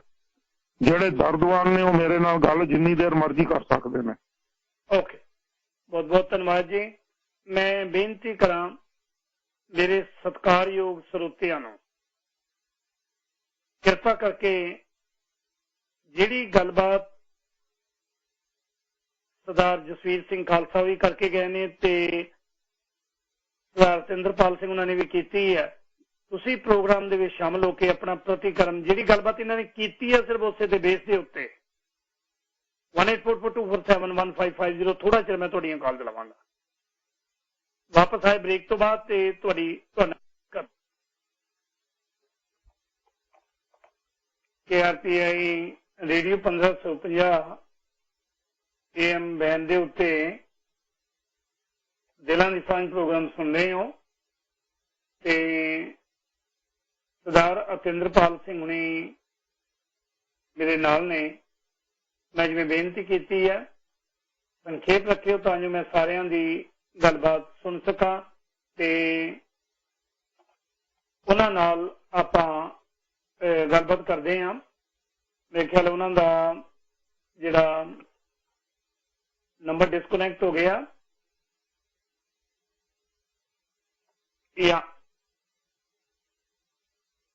कोई गल नहीं, तुहाडीआं कॉल लैने मेरे ख्याल वो लाइन छड्ड गए ने ते जां फिर उन्होंने कोशिश करदे हां दोबारा जे उन्हां नाल गलबात हुंदी है ते तुसीं कॉल कर सकदे हो 18442471 1550 18442471 ते कॉल तुसीं कर सकते हो। पहले कॉलर ने सरदार कश्मीर सिंह जी, तुसीं ते हो, तुहाडा स्वागत है जी।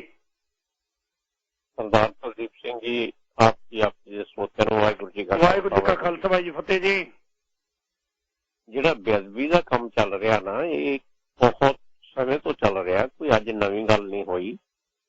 ਇੱਥੇ ਗੁਰਦੁਆਰਾ ਸਾਹਿਬਾਨ ਦੀਆਂ ਇਮਾਰਤਾਂ ਢਾਹ ਕੇ ਉਹਨਾਂ ਨੂੰ ਖਤਮ ਕਰ ਦਿੱਤਾ ਗਿਆ। ਉਹਨਾਂ ਦੇ ਜਿਹੜੇ ਕੱਟੇ ਧੱਤੇ ਹੈਗੇ ਆ, ਜਿਹੜੀਆਂ ਕਿ ਸਾਡੀਆਂ ਇਤਿਹਾਸਕ ਇਮਾਰਤਾਂ ਇਮਾਰਤਾਂ ਸੀਗੀਆਂ। जी जी हाँ जी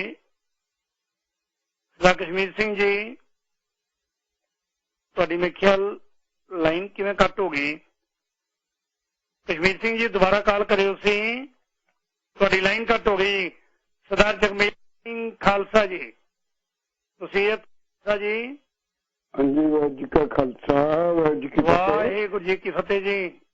मैं शॉर्टकट रखूंगा। मैं ये कहने लगा है कि गुरु ग्रंथ साहब का प्रकाश पंजाब तो बाहर अनेकों जगह होता है और फॉरेन कंट्री जेडे जे मैं गिनती च कोई गलती ना कर रहा हाँ, हो सकता भी 110 या 112 देशों के विच प्रकाश है। ये उत्थे गल नहीं वापरदी ते कल्ले पंजाब च क्यों वापरदी है। एक जदों पंथक सरकार सी उदों जो कुछ होया बरगाड़ी कांड थोड़े सामने है ते सिंह शहीद किए गए वो भी थोड़े सामने है। तो उहदे ते बयान जेड़े है जथेदार जेड़े है वो जथेदार श्री अकाल तख्त साहब दे तो नहीं मैनूं लगदे, क्योंकि जथेदार अकाल तख्त दा बयान तो होर तरह दा होना चाहिए सी। बाकी चलो मैं नहीं कहंदा भी सारे लोग आपे सोचणगे। बेहतर ये सी कि उस बंदे नूं फड़ लिया जांदा, फड़ के उस नूं 2 दिन 4 दिन 5 दिन उस नूं रखदे उत्थे, ओनूं रोटी पानी भी दिंदे पर ओहदे कोल पड़ताल जरूर करदे भी तैनूं भाई इस राह लाउण वाला कौन। और सन 84 दे विच इन्हां RSS वालियां ने ते कांग्रेसियां ने वो सारिਆਂ ਨੂੰ पता भी किन्नी बेअदबी कीती और फिर साडी साझ उन्होंने रही है जेडे अपने आप को पंथ दे। सवाल की है सरदार सिंदरपाल सिंह नूं सवाल करो खालसा जी। जी कोई सवाल है तो आगे पहला सवाल तो यही आ गया जी, तुहाडे पहुंच के बहुत बहुत धन्यवाद, तुसीं कॉल की है। खालसा जी इन्हां दा सवाल ये सी भी 110 मुल्कां दे विच गुरु ग्रंथ साहिब दा प्रकाश है, उत्थे क्यों नहीं हुंदी, पंजाब 'ਚ बेअदबी क्यों हुंदी है। ਵੀਰ ਜੀ पंजाब पंजाब पूरे दुनिया च रह रहे खालसा पंथ की मातर भूमि है। जे पंजाब नालों और पंजाब विचों खालसा पंथ की अणख पत इज्जत मान अते होंद नूं समाप्त कर दिता जाए तो बाकी सारे अपने आप टुट जाते हैं। इसलिए पंजाब नूं टारगेट किया जा रहा है। पंजाब तो बाहर भी किते नहीं जी हुंदा, पंजाब तो बाहर भी है लखां गुरुद्वारे ने भारत विच पंजाब नूं इसलिए टारगेट किया जा रहा क्योंकि यह मातृ भूमि है। इस नूं सिख जज्बातां विचों माइनस करा दिता जाए तो जिहड़े इत्थे सिख रह रहे ने उन्हां दे मनोबिरती विचों पंथ कौम उसकी इज्जत मान स्वामान माइनस करा दिता जाए। यह खेड है सारी जी। सरदार चरण सिंह औलख जी तुसीं इत्थे हो जी, सवाल है जिन्हां तक। फतेंद्रपाल सिंह जी सत श्री अकाल जी। सत श्री अकाल। सवाल यह है जी भी तुसीं आप ही दस्सिया भी इहदे विच बहुत वड्डी साजिश है पिछे सारियां जिहड़ियां इस तरह बेअदबियां हो रही कांड दियां इहदे पिछे कोई दिमाग बैठा वा साजिशकार बैठे आ। मेरा सवाल यह है भी जे उहनूं फड़ लिया सीगा ते उहनूं जिद्दां रखिया जांदा अज ताईं हफ्ता भर के उहनूं टार्चर करके ਉਹਦੇ को दस्या ਉਹਦੇ को इनकुआरी करके कढ़िया जा सकता ही ते पिछे साजिशी कौन है। हुण ते सारा सबूत ही खत्म हो गया। मेरा सवाल यह है भी ये कोई चंगी गल तो नहीं की भी उन्होंने सबूत आप ही मिटाते तुसीं। थैंक यू जी, बहुत धन्यवाद जी। प्रॉब्लम सब तो वड्डी है जी कि असीं सिख आप इस मुद्दे ते इकमुठ नहीं आ। मैं किन्नी वारी सिखां नूं बेनती कीती कि अपना ईमेल्स पाओ चिट्ठियां पाओ तो सानू अधिकार मिलना चाहिए क्योंकि लोकतंत्र जिस वेले लोकतंत्री सरकार लोगों के हकों की बेहाली कर देन तो फिर लोगों को अपनी होंद बचाउण दा अपने को अख्तियार लाना पैंदा। मेरी यह डिमांड अज तो नहीं पिछले 10 सालों तो मेरी डिमांड नाल कोई नहीं जुड़िया, कोई मेरी कोई व्यक्तिगत मंग नहीं है। मैं हमेशा कह रहा कि जिन्नियां बेअदबी दे कांड होए ने इन्हां सारियां कांडां दे संबंध विच सारे अख्तियार खालसा पंथ कोल होने चाहिए ने। ਤੇ ਪੁਲਿਸ ਉਸ ਦੀ ਸਹਿਯੋਗੀ ਬਣਾਉਣੀ ਚਾਹੀਦੀ ਹੈ। ਅਜਿਹੇ ਪ੍ਰਬੰਧ ਕੀਤੇ ਜਾਣੇ ਚਾਹੀਦੇ ਨੇ, ਨਾ ਕਿ ਅਸੀਂ ਬੰਦਾ ਪੁਲਿਸ ਦੇ ਹਵਾਲੇ ਕਰੀਏ। ਬੰਦਾ ਖਾਲਸਾ ਪੰਥ ਦੇ ਹਵਾਲੇ ਰਹੇ, ਪੁਲਿਸ ਇਨਵੈਸਟੀਗੇਸ਼ਨ ਏਜੰਸੀ ਦੇ ਤੌਰ ਤੇ ਸਰਕਾਰ ਵੱਲੋਂ ਨਾਲ ਸਹਿਯੋਗ ਕਰੇ। ਸਾਡੀ ਇਹ ਡਿਮਾਂਡ ਹੈ। ਅਗਰ ਇਸ ਡਿਮਾਂਡ ਤੇ ਖਾਲਸਾ ਪੰਥ ਇਕਮੁੱਠ ਹੋ ਕੇ ਇਹ ਮੰਗ ਕਰੇ ਤਾਂ ਹਰ ਲੋਕਤੰਤਰਿਕ ਦੇਸ਼ ਵਿੱਚ ਅਜਿਹੀ ਜਿਊਰੀ ਬੈਠ ਜਾਂਦੀ ਹੈ।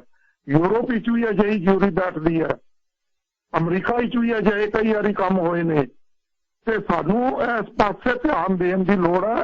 ਇਹ ਡਿਮਾਂਡ ਮੈਂ ਇਹੀ ਗੱਲ ਆਪਣੀਆਂ ਵੀਡੀਓ ਵਿੱਚ ਕਹਿ ਰਿਹਾ, ਕਿਉਂਕਿ ਇਹਨਾਂ ਨੂੰ ਕੋਈ ਐਸੀ ਦਵਾਈ ਦੇ ਕੇ ਇੰਜੈਕਟ ਕਰਕੇ ਇਹਨਾਂ ਨੂੰ ਭੇਜਿਆ ਜਾਂਦਾ ਕਿ ਬਈ ਉਹਨਾਂ ਨੂੰ ਪਤਾ ਸਿੱਖਾਂ ਨੇ ਜਜ਼ਬਾਤੀ ਤੌਰ ਤੇ ਮਾਰ ਕੁੱਟ ਦੇਣਾ ਹੈ, ਤੇ ਇਹਨਾਂ ਨੂੰ ਐਸੀ ਦਵਾਈ ਦੇ ਦਿਓ ਕਿ 2 ਦਿਨ 3 ਦਿਨ ਬੋਲਣ ਹੀ ਨਾ ਕੁਛ।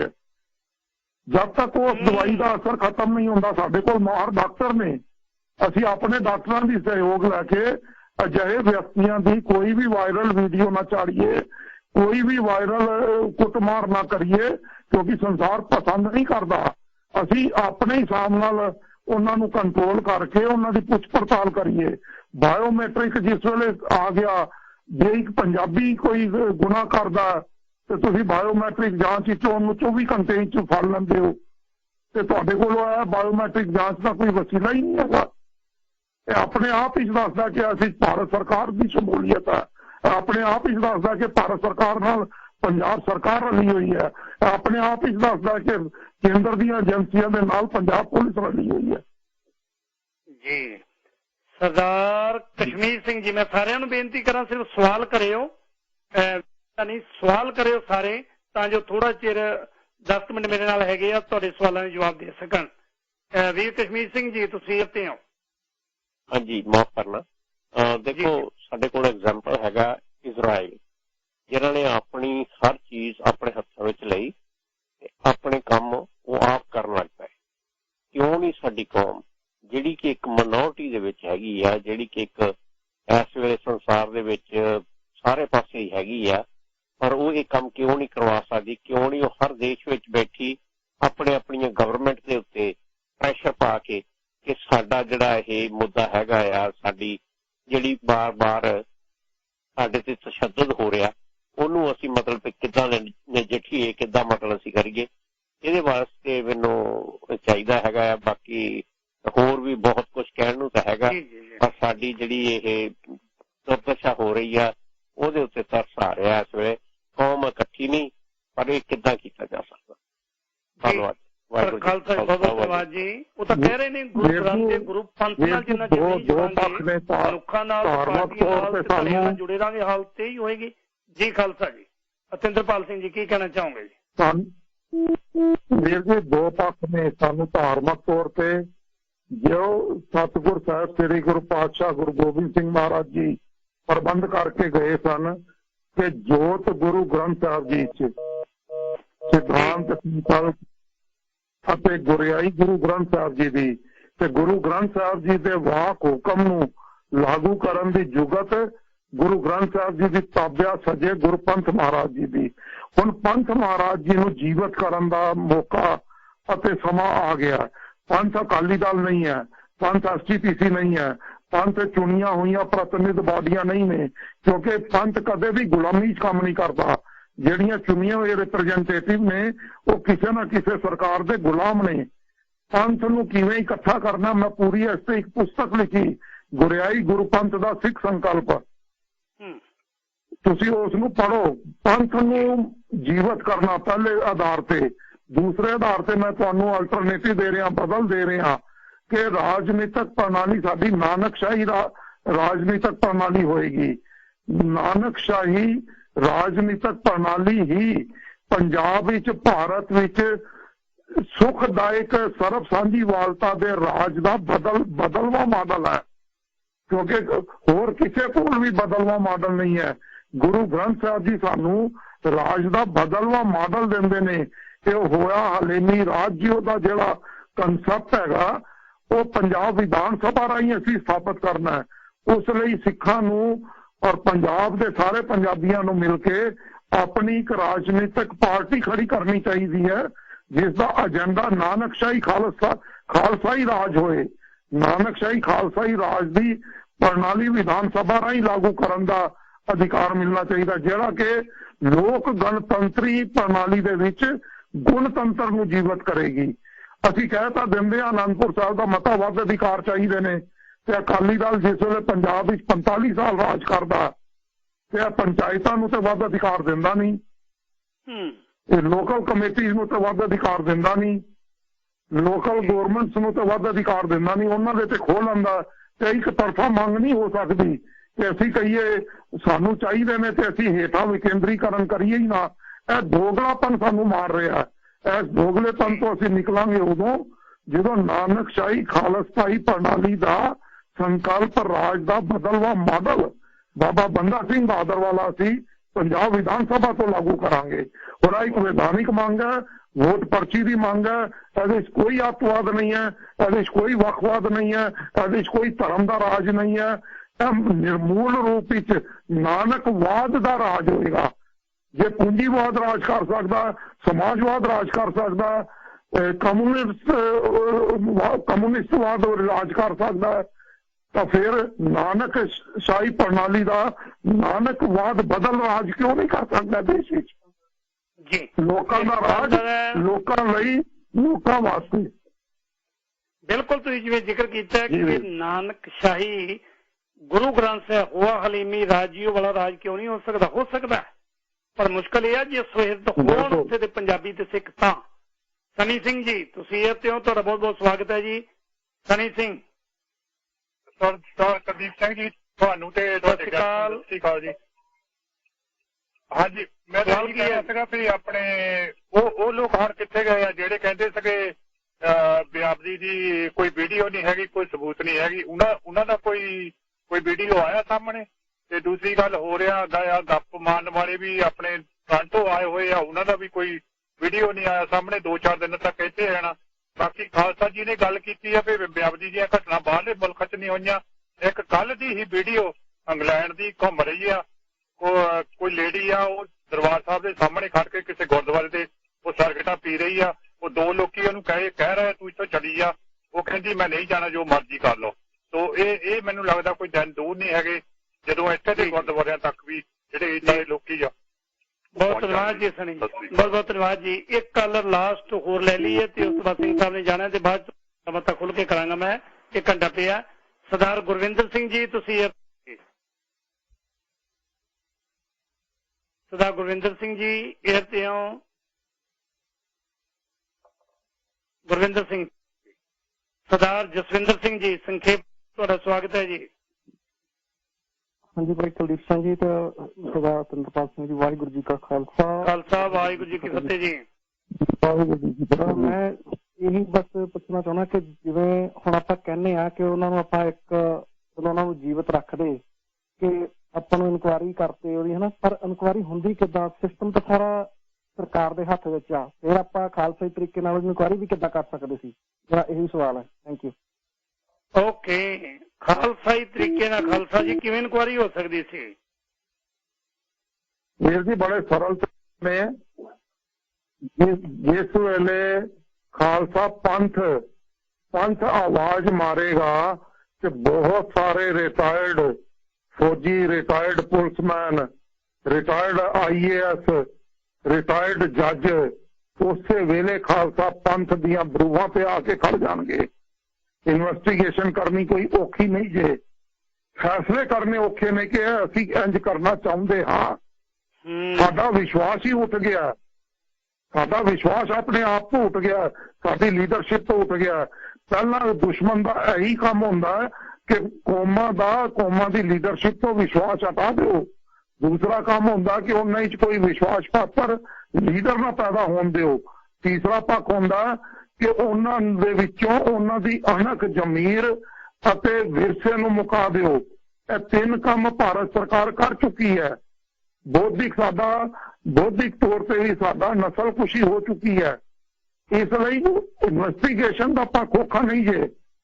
ਨਾ ਠੋਕ ਕੇ ਕਹਿਣਾ ਕਿ SGPC ਅਕਾਲ ਤਖਤ ਸਾਹਿਬ ਇੱਕ ਵਾਰੀ ਇੱਕ ਮੁਜਰਮ ਨੂੰ 10 ਦਿਨਾਂ ਲਈ ਆਪਣੇ ਕੋਲ ਰੱਖ ਲੈਣ ਇਨਵੈਸਟੀਗੇਸ਼ਨ ਦੀ ਜ਼ਿੰਮੇਵਾਰੀ ਮੈਨੂੰ ਦੇ ਦੇਣ, 10 ਦਿਨਾਂ ਵਿੱਚ ਮੈਂ ਸਾਰਾ ਰਿਜ਼ਲਟ ਦੇ ਦਾਂਗਾ। ਇੱਕ ਵਾਰੀ ਪ੍ਰੈਕਟੀਕਲੀ ਇਹ ਅਪਣਾ ਕੇ ਤਾਂ ਦੇਖੋ। ਤੇ ਬੰਦੇ ਓਪਨਲੀ ਕਹਿੰਦੇ ਨੇ, ਉਹਨਾਂ ਨੂੰ ਇੱਕ ਵਾਰੀ ਪਰਖ ਕੇ ਤਾਂ ਦੇਖ ਲਓ ਵੀਰੋ ਜੀ। ਬਹੁਤ ਬਹੁਤ ਖਾਲਸਾ ਜੀ, ਤੁਹਾਡਾ ਤਹਿ ਦਿਲੋਂ ਧੰਨਵਾਦ। ਤੁਸੀਂ ਸਮਾਂ ਕੱਢਿਆ ਔਰ ਬੜੇ ਅਹਿਮ ਤੱਥ ਨੇ ਜਿਹੜੇ ਉਹ ਸਾਡੇ ਦੁਨੀਆ ਭਰ ਚ ਸੁਣ ਰਿਹਾ ਸਰੋਤੇ ਨੇ, ਉਹਨਾਂ ਨਾਲ ਸਾਂਝੇ ਕੀਤੇ ਨੇ।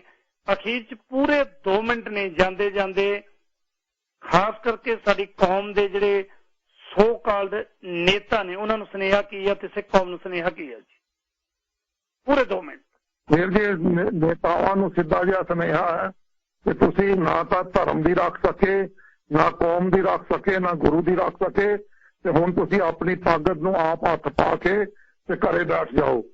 ਕੌਮ ਨੂੰ ਸਿੱਧਾ ਜਿਹਾ ਸੰਦੇਸ਼ ਮੈਂ ਦੇਣਾ ਚਾਹੁੰਦਾ ਕਿ ਗੁਰਿਆਈ ਗੁਰਪੰਥ ਦੀ ਲਾਗੂ ਕਰੋ ਤੇ ਨਾਨਕਸ਼ਾਹੀ ਖਾਲਸਾਈ ਪ੍ਰਣਾਲੀ ਲਈ ਪੰਜਾਬ ਵਿਧਾਨ ਸਭਾ ਵਿੱਚ ਬਹੁਮਤ ਵਾਲਾ ਰਾਜ ਸਥਾਪਿਤ ਕਰਾਉਣ ਵਾਸਤੇ ਇਕਜੁੱਟ ਹੋ ਕੇ ਇੱਕ ਪਾਰਟੀ ਨੂੰ ਖੜਾ ਕਰ ਦਿਓ, ਇੱਕ ਲੀਡਰ ਨੂੰ ਖੜਾ ਕਰ ਦਿਓ ਤੇ ਸਾਰਾ ਪੰਜਾਬ ਦਾ ਹਰ ਜੀ ਦਾ ਟੱਬਰ ਬਾਹਰ ਬੈਠਾ NRI ਇਹ ਡਿਊਟੀ ਲੈ ਲੈਣ ਕਿ ਅਸੀਂ ਵੋਟਾਂ ਐਤਕੀ ਪਵਾਉਣੀਆਂ ਹੀ ਸਿਰਫ ਨਾਨਕਸ਼ਾਹੀ ਖਾਲਸਾਈ ਪ੍ਰਣਾਲੀ ਨੂੰ ਨੇ, ਜਿਹੜਾ ਪੰਜਾਬ ਵਿਧਾਨ ਸਭਾ ਤੇ ਰਾਜ ਕਰੇਗੀ।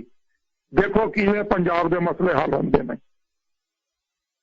ਵਾਹ, ਆਪ ਜੀ ਦਾ, ਆਪ ਦੇ ਸਾਰੇ ਦਰਸ਼ਕਾਂ ਦਾ ਦਿਲ ਤੋਂ ਧੰਨਵਾਦੀ ਹਾਂ। ਬਹੁਤ ਧੰਨਵਾਦ ਜੀ। ਚੜ੍ਹਦੀ ਕਲਾ ਰਹਿ ਕੇ ਗੁਰੂ ਗ੍ਰੰਥ ਤੇ ਗੁਰੂ ਪੰਥ ਦੀ ਇਸੇ ਤਰ੍ਹਾਂ ਸੇਵਾ ਕਰਦੇ ਰਹੋ। ਵਾਹਿਗੁਰੂ ਜੀ ਕਾ ਖਾਲਸਾ, ਵਾਹਿਗੁਰੂ ਜੀ ਕੀ ਫਤਿਹ ਜੀ। ਇਹ ਸਰਦਾਰ ਤੇਂਦਰਪਾਲ ਸਿੰਘ ਖਾਲਸਾ। ਕਿਉਂਕਿ ਸਮਾਂ ਉੱਥੇ ਬਹੁਤ ਹੋ ਗਿਆ, ਤੁਹਾਡੀਆਂ ਕਾਲਜ ਮੈਂ ਲਵਾਂਗਾ ਜਿਹੜੇ ਹੋਲਡ ਤੇ ਨੇ।